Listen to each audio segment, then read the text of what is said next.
if I can just help a little bit by creating a venue where young musicians can then have the chance, the facility, have the use of a reasonably decent piano, then I think that is a step in the right way.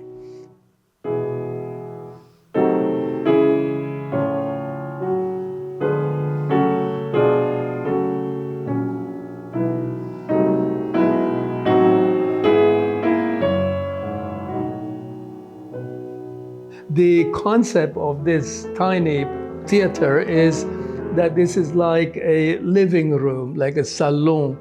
Because if you will know that about 200 years ago, where a lot of our important classical pieces were written, a lot of these pieces were written for a living room, to be performed in a living room. They are not really meant to be performed in a large theater.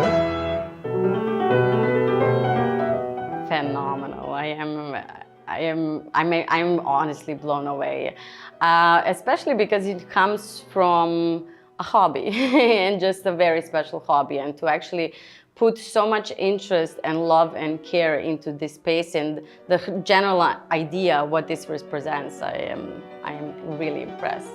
Just having this type of space and him also giving this space to culture is phenomenal, really. Yeah. This is the second piano. This is a small Yamaha baby grand, which is prepared specifically for jazz. So we have this to complement the Steinway, which is more classically tuned. In the basement, so underneath the tiny theater, I'm creating the working space for the recording studio. It's not quite finished yet, but we are almost there. I took an early retirement in 2016, and then I bought this house here.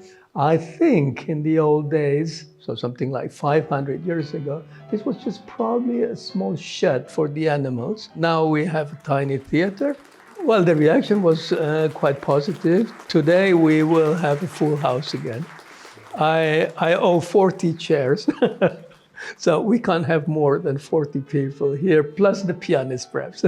So I think there is a need for something like this to happen from the audience to start with, because I think people like to have something which is just around the corner from where they live. And I think having a little bit more cultural events and cultural sites in Senglea actually just reflect about how it was before it got so badly damaged during the Second World War.